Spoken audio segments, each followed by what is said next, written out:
Atiq Ahmed murder case. Now SIT team is in Prayagraj to recreate the crime scene. This is the special investigation team that has been now asked to formally probe the killing that took place of Atiq Ahmed and Ashraf. We are being told that this 5-member forensic team has reached the crime spot apart from the SIT.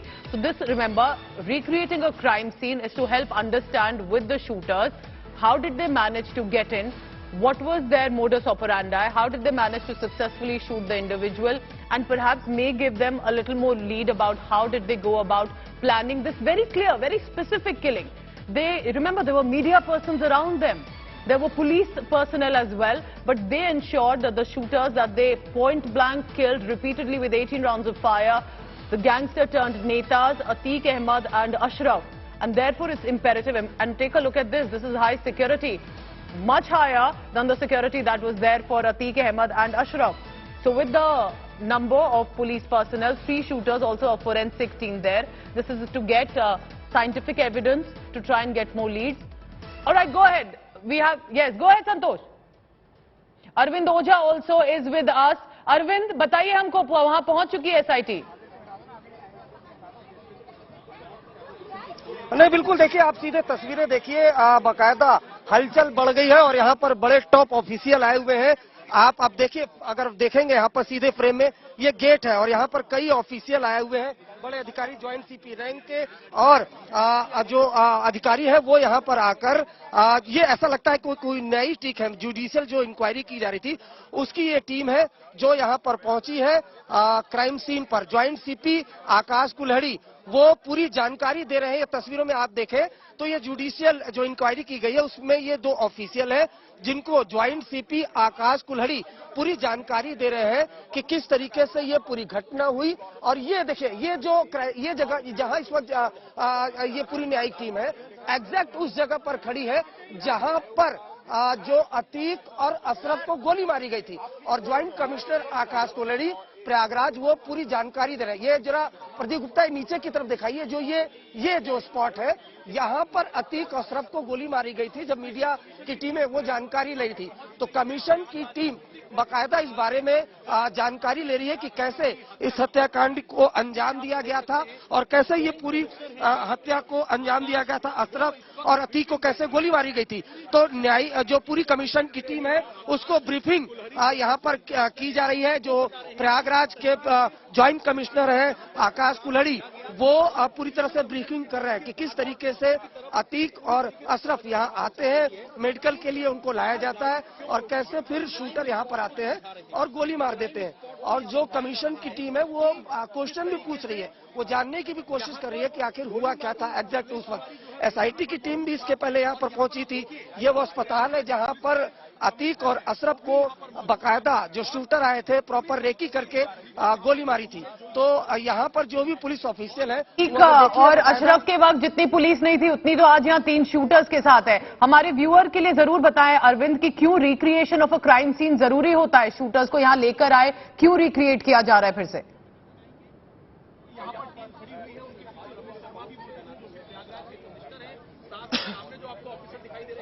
Arvind, अगर मेरी आवाज आपको आ रही है, ये जो recreation होता है क्राइम सीन का, ये क्यों जरूरी है? इस वक्त फोरेंसिक टीम भी आई है, इसको किस तरह से आगे लीड बनाया जाएगा?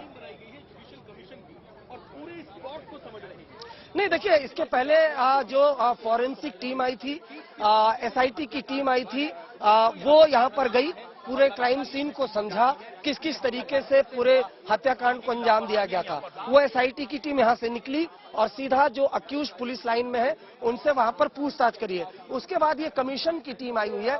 कमीशन की टीम जो जुडिशियल इंक्वायरी की गई थी उसमें जो ये अधिकारी है वो यहाँ पर पहुंचे हुए हैं और पूरी जानकारी उनको जो तमाम टॉप ऑफिशियल है, खासतौर से देखिए तस्वीरों में दिखाई दे रहा होगा ज्वाइंट कमिश्नर प्रयागराज आकाश कुल्हड़ी, वो पूरी जानकारी दे रहे हैं और जुडिशियल ऑफिशियल वो पूछ रहे हैं कि कैसे आखिर अतीक और अशरफ को पुलिस कस्टडी में इतनी सुरक्षा के बीच मारा गया। ये देखिए, बाकायदा क्वेश्चन पूछा जा रहा है ज्वाइंट कमिश्नर से कि कैसे इस हत्याकांड को अंजाम दे दिया गया पुलिस कस्टडी में। तो ये पूरी जानकारी, और ठीक उसी जगह पर ये अधिकारी खड़े हैं जिस जगह पर उस रात अतीक और अशरफ खड़े थे, जब दोनों को 3 शूटर जो आते हैं वो गोली मारते हैं, उसके बाद खुद को सरेंडर करते हैं। तो पूरी तरह से एक तो एसआईटी जांच कर रही है, वो पुलिस ने बिठाई है। एक जो उत्तर प्रदेश गवर्नमेंट है उसने ये जुडिशियल इंक्वायरी ऑर्डर की है, जिसमें कमीशन के लोग यहाँ पर आए हुए हैं और पूरी तरह से जो पुलिस है उस पुलिस से पूरी डिटेल ली जा रही है कि किस तरह से ये पूरी घटना हुई, किस तरह से जो शूटर है वो गोली मारते हैं, कितने पुलिसकर्मी वहां मौजूद होते हैं जब अतीक और अशरफ वहां मौजूद होते हैं, सुरक्षा में कितने लोग तैनात होते हैं, ये पूरी वो जानकारी है जुटा रहे हैं और उसके बाद ये पूरी रिपोर्ट सरकार को दी जाएगी। घेरे में तो है अरविंद, क्योंकि अतीक और अशरफ चाहे बहुत बड़े गैंगस्टर ही रहे हो, बहुत लोगों का उन्होंने लैंड हड़पे हैं, बहुत मर्डर्स के अक्यूज हैं वो, मगर थे वो पुलिस कस्टडी में। तो अभी किस तरह से ये एसआईटी टीम आगे इन्वेस्टिगेट करेगी, कैसे पता लगाएगी? 3 जो वो शूटर्स हैं उन्होंने क्या कहा है अभी तक पुलिस को? देखिए, अतीक अशरफ वो इतने बड़े माफिया थे कि उन्होंने भी पुलिस कस्टडी में और कई जगह कोर्ट परिसर में कई लोगों की हत्याएं करवाई हैं। कई लोगों से उसकी दुश्मनी थी राइवल गैंग से दुश्मनी थी, यहाँ तक कि प्रॉपर्टी के चक्कर में उनके खुद के जो रिलेटिव थे वो उनके दुश्मन बन गए थे। लेकिन सवाल यही था कि कोर्ट ने उनको पुलिस कस्टडी में भेजा था, पुलिस के हवाले किया था, वो पुलिस कस्टडी में थे। तो ऐसे में अगर मर्डर होता है तो पुलिस पर सवाल खड़े होते हैं। इस वजह से यहाँ जहाँ की तस्वीरें आप देख पा रही हैं, यहाँ से कुछ ही दूरी पर एक पुलिस स्टेशन है शाहगंज, जिसकी जुरिडिक्शन में ये स्पॉट आता है। वहाँ के 5 पुलिसकर्मियों को सस्पेंड कर दिया गया और उसके बाद खुद जो लखनऊ से योगी गवर्नमेंट है उसने इंक्वायरी बिठाई कि क्या इसमें किस तरह की लापरवाही हुई, किस तरह से लापरवाही बरती गई, उसकी पूरी जांच हो।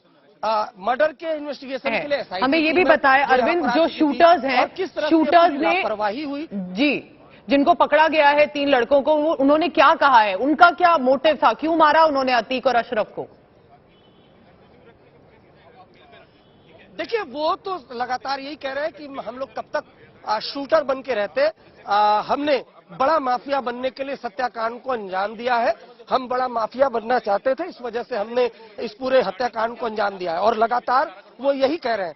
किसी चौथे शख्स का, किसी हैंडलर के बारे में अभी तक उन्होंने कोई जानकारी नहीं दिया। इनफैक्ट ये भी पूछा गया कि सोर्स ऑफ वेपन्स क्या है, क्योंकि 6 से 7 लाख का वेपन अगर वो आपके पास है तो वेपन कहां से है, उसके बारे में भी लगातार गुमराह कर रहे हैं। लेकिन एक बार नहीं, कई बार एसआईटी की टीमों ने भी पूछा, उन्होंने यही बताया कि उन्हें बड़ा माफिया बनना है, वो कब तक शूटर छोटे मोटे थे, इस वजह से उन्होंने हत्याकांड को अंजाम दिया है। और उम्र भी देखिए बहुत कम उम्र है, 18 से 25 साल के बीच तीनों शूटरों की उम्र है। उसके बाद वो बाकायदा प्रॉपर प्लानिंग करके आते हैं और हत्याकांड को अंजाम देते हैं। और उसी लापरवाही, अगर पुलिस की कोई लापरवाही, उसकी जांच के लिए यहाँ पर देखिए तो कमीशन की टीम है वो यहाँ पर आई है। पुलिस वालों से पूरी पूछताछ की जा रही है, ज्वाइंट कमिश्नर है उनसे पूछताछ की जा रही है कैसे इस हत्याकांड को अंजाम दिया गया। डिस्क्राइब करें अरविंद, थोड़ा डिस्क्राइब करें हमको, कौन सीनियर ऑफिसर्स हैं, कौन वहां पे पहुंचे हैं? अतीक अहमद और उनके भाई अशरफ जो थे, दोनों को जरूर मार गिराया। जी बताएं अरविंद, गो अहेड प्लीज। देखिए पूजा, सबसे पहले मैं आपको बताऊं, देखिए अस्पताल के अंदर अब जा रहे हैं कमीशन के लोग, ये जो इमरजेंसी है अस्पताल की, इसके अंदर गए।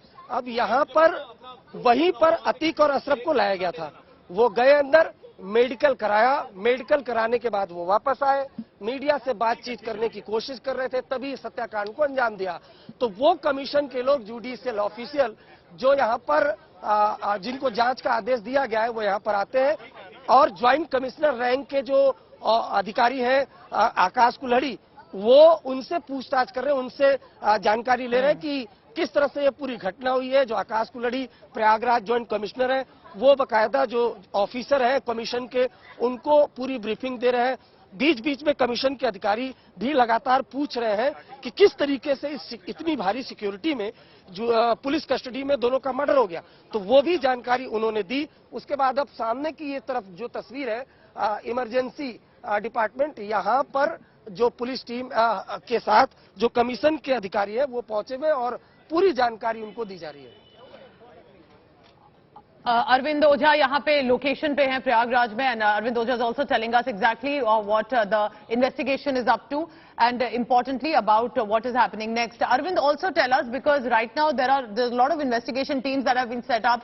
मगर ये जो shooters थे, ये तो बिल्कुल ट्रेंड थे, वहां पे मीडिया पर्सन थे, रिपोर्टर्स थे, आप लोग वहां पे थे, पुलिस पर्सनल थे, लेकिन गोली बिल्कुल 18 राउंड्स भी फायर होती है, लगती सिर्फ अतीक अहमद और अशरफ को है, तो काफी ट्रेंड शूटर ये रहे हैं।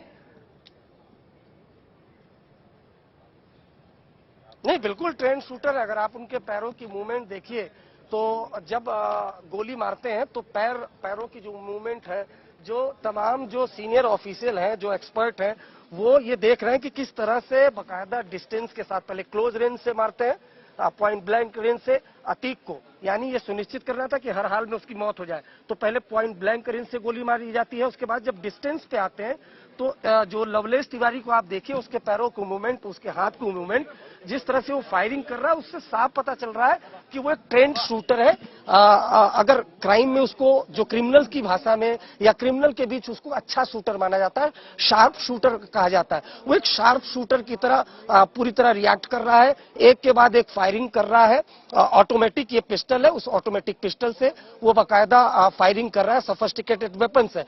तो कहीं न कहीं ट्रेंड तो है पहले से ही, और अगर दोनों की बात की जाए, कम से कम दो ऐसे हैं जिनका क्रिमिनल पास्ट रहा है, क्रिमिनल हिस्ट्री है उनकी, और उसके बाद वो आते हैं। और दो चीजें बहुत क्लियर है, मोटिव क्लियर है एकदम, कि हर हाल में जो अतीक और अशरफ है उनको मौत के घाट उतार देना है, हर हाल में उनकी हत्या करनी है। इस वजह से बहुत क्लोज रेंज से फायरिंग की गई, और शायद इसी वजह से अतीक और अशरफ दोनों स्पॉट पे ही जिनकी मौत हो गई। हालांकि वो लगातार फायरिंग कर रहे थे, एक दो गोलियां नहीं उन्होंने चलाई, 18 से ज्यादा राउंड फायरिंग यहां पर उन्होंने की है, वो भी जिगाना टर्की मेड पिस्टल से।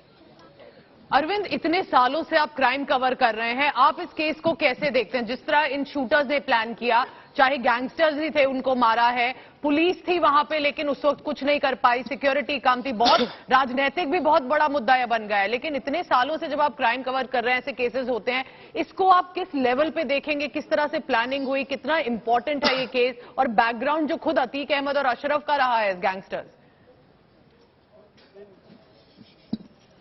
नहीं, देखिए, ये आपको पहले मैं बता देता हूं कि कोई ऐसा पहली बार नहीं है कि पुलिस कस्टडी में मर्डर हुआ है। पुलिस कस्टडी में पहले भी मर्डर होते रहते हैं, या इसके अलावा कोर्ट में के अंदर मर्डर होते हैं। लेकिन इस तरह का जो मर्डर प्लान करते हैं वो बड़े गैंग के लोग हैं, वो बड़े गैंग के लोग इस तरह का मर्डर प्लान करते हैं, वो प्रॉपर तैयारी करते हैं। कई बार वकील का बेस बना लिया, कभी पत्रकार का बना लिया, तो जैसी सिचुएशन, कई बार खाकी वर्दी में, पुलिस की वर्दी में गैंगस्टर आते हैं और मौत के घाट उतार देते हैं। ये कोई पहली बार ऐसा नहीं हुआ है कि इस तरह का इंसिडेंट हुआ। अतीक और अशरफ भी इस तरह का इंसिडेंट कराते रहे। तो इसमें दो चीजें देखी जा रही है। अमूमन कई बार जो सरफिरे होते हैं या फिर वो शूटर होते हैं, वो बड़ा माफिया बनने के लिए भी इस तरह की इंसिडेंट दे देते हैं, और कई बार जो राइवल गैंग होता है वो भी इस तरह का इंसिडेंट कराता है। लेकिन अगर दिल्ली की में देख लीजिए, दिल्ली में जो रोहिणी कोर्ट के अंदर दो शूटर आते हैं वकील के बेसे में, और कुख्यात गैंगस्टर जितेंद्र को गोली मार देते हैं जज के सामने। तो ऐसा नहीं है कि ये कोई पहली बार हुआ। जो गैंगस्टर है उनको मरने मारने से कोई डर लगता नहीं है, इस तरह से ट्रेंड किया जाता है। इस वजह से इस तरह की घटना को अंजाम दे दिया उन लोगों ने, और इस मामले में भी ऐसा ही समझ में आया। तीनों शूटर आए, चूंकि एज भी कम है, अगर किसी ने भड़काया तो काफी ज्यादा उकसाया। अगर वो सेल्फ रेडिकलाइज्ड है कि उनको हर हाल में मारना है, बड़ा गैंगस्टर जैसा वो बता भी रहे, बड़ा माफिया बनना है, तो वो आए और प्रॉपर रेकी की जाती है। फोरेंसिक टीम आगे कमिंग आउट नाउ, क्या वो हॉस्पिटल से बाहर आ रहे हैं, आपको दिख रहे हैं? यहाँ पर सबसे पहले फोरेंसिक एक्सपर्ट्स की टीम नहीं, बिल्कुल, देखिए, ये जो ऑफिसर है कमीशन के, ये बकायदा जो इमरजेंसी गेट है, इस इमरजेंसी गेट से बाहर आ रहे हैं। दरअसल हुआ ये कि मेडिकल अतीक और अशरफ का हो रहा था, तो कब कब वो आते थे, किस गेट से उनकी एंट्री होती थी, उस दिन वो किस गेट से एंट्री किए, कैसे आए, कैसे बाहर गए, ये सब कुछ समझेगी। क्योंकि ये जो कमीशन की रिपोर्ट होगी, ये बहुत इंपॉर्टेंट रोल अदा करेगी कि क्या किसी सीनियर अधिकारी की, क्या पुलिस की लापरवाही है, कितनी बड़ी लापरवाही है, ये सब कुछ जानने की कोशिश करेगी। और ये पूरी रिपोर्ट सीधा जो सीएम योगी है उनको दी जाएगी। अंजाम दिया गया है। अरविंद, थोड़ा एक बार हमारे लिए जरूर फिर से एक बार डिस्क्राइब करें, because there is an SIT there is a forensic team there are senior officers who are being also questioned. This is, remember, as much about what happened, but also questions being raised on the police, on the administration, because they were high profile prisoners, even if they were gangsters who were accused of murders. Arvind, हमारे लिए जरा describe करें कौन ये जो hospital के बाहर खड़े हैं अभी, किस टीम से हैं, कहां से हैं, थोड़ा हमें बताएं। आया है जो लखनऊ से आई हुई है। इसके पहले जो एसआईटी बनाई गई थी अतीक और अशरफ की मर्डर की जांच के लिए, उसमें कुछ लखनऊ के ऑफिसर हैं, कुछ यूपी के ऑफिसर हैं। एसपी क्राइम प्रयागराज वो इसमें मेन लीड कर रहे हैं। मॉनिटर लखनऊ से हो रहा है। वो पूरा जो ये मर्डर हुआ था इसकी जांच की जा रही है। पहले एसआईटी की टीम यहां पर आती है, इंडिया टुडे पर हमने वो तस्वीरें दिखाई। उसमें एफएसएल की टीम के लोग थे, जो पूरा क्राइम सीन है उसको समझा गया, रिक्रिएट किया गया। अब ये जो दूसरी टीम है, ये जो न्यायिक टीम है, जो जुडिशियल इंक्वायरी की गई है, उसकी टीम है। इसमें कुछ रिटायर जो जज है वो भी इसमें इस जांच टीम में शामिल है। वो यहाँ पर आए हुए हैं। वो ये रिपोर्ट देंगे कि किस तरह से ये पूरी घटना हुई, नंबर 1। इसमें किस तरह से पूरी लापरवाही बरती गई, नंबर 2। अगर लापरवाही बरती गई तो किसकी लापरवाही बरती गई, अस्पताल की क्या स्थिति है, क्या सीसीटीवी कैमरा कहां कहां लगा हुआ। तो ये पूरी जो रिपोर्ट है, ये पूरी रिपोर्ट लखनऊ को दी जाएगी। उसके बाद अगर पुलिस वालों के खिलाफ निगेटिव रिपोर्ट इसमें आती है तो बहुत मुमकिन है कि जो बड़े अधिकारी हैं उन पर भी गाज घिस सकती है, क्योंकि जो छोटे अधिकारी हैं, कल ही 5 पुलिस कर्मियों को सस्पेंड किया जा चुका है। जिसमें ये जो स्पॉट आप देख पा रहे हैं इंडिया टुडे पर, जिसमें जुडिशियल ऑफिशियल खड़े हैं और टॉप ऑफिशियल से जानकारी ले रहे हैं, यहां से तकरीबन 150 मीटर की दूरी पर पुलिस स्टेशन है शाहगंज। और उस पुलिस स्टेशन के जो एसएचओ हैं और वो 5 पुलिसकर्मी हैं, उनको सस्पेंड किया जा चुका है अतीक और अशरफ की हत्या के बाद। तो इस वजह से एसआईटी की टीम की भी रिपोर्ट इंपॉर्टेंट है केस के प्रोस्पेक्टिव से, कि किस तरह से अतीक और अशरफ की हत्या हुई। और ये रिपोर्ट भी इंपॉर्टेंट है क्योंकि जाहिर सी बात है, आपने भी पूछा, सवाल उठा रहे हैं जो अपोजिशन है, वो भी सवाल उठा रहा है कि आखिर कैसे पुलिस कस्टडी में, इतनी पुलिस की मौजूदगी में 2-3 शूटर आते हैं और मर्डर को अंजाम देते हैं। एक सवाल तो पुलिस की रिस्पॉन्स टाइम पर भी उठा था। अमूमन अगर आपको याद होगा कि जो रोहिणी में शूट आउट हुआ था, उसमें शूटर आते हैं वकील के ड्रेस में, जैसे ही गोगी पर गोली चलाते हैं, जो वहां पर कमांडोज होते हैं वो तुरंत रिटेलिएट करते हैं और सेकंड का रिस्पॉन्स टाइम होता है और जो 2 शूटर हैं उनको कोर्ट रूम में ही मार गिराते हैं। लेकिन यहाँ वीडियो में देखेंगे तो जो पुलिस वाले वेपन्स के साथ नहीं है वो तो एफर्ट कर रहे हैं, लेकिन जिनके पास वेपन्स है वो क्या कर रहे थे, उन्होंने गोली क्यों नहीं चलाई। अगर वो रिटेलिएट करते तो हो सकता है शूटर 2, 1, 3, 4 गोली कम चला पाते, शायद अतीक और अशरफ को कम गोलियां लगती, शायद उनकी जान बचाई जा सकती थी। तो ये वो सवाल है जिनकी रिपोर्ट, जिनकी जांच रिपोर्ट वो जो न्यायिक टीम है, जो जुडिशियल टीम है, जो आप स्पॉट पर देख पा रहे हैं, ये बना रही है। और ज्वाइंट सीपी रैंक के जो ऑफिशियल है प्रयागराज के, वो बकायदा। Arvind, exactly, there are too many questions. Did the policemen wait for an order to fire? There were journalists present there. Remember, this could have got very scary. There could have been many more injuries and killings as well with that firing that these shooters had done.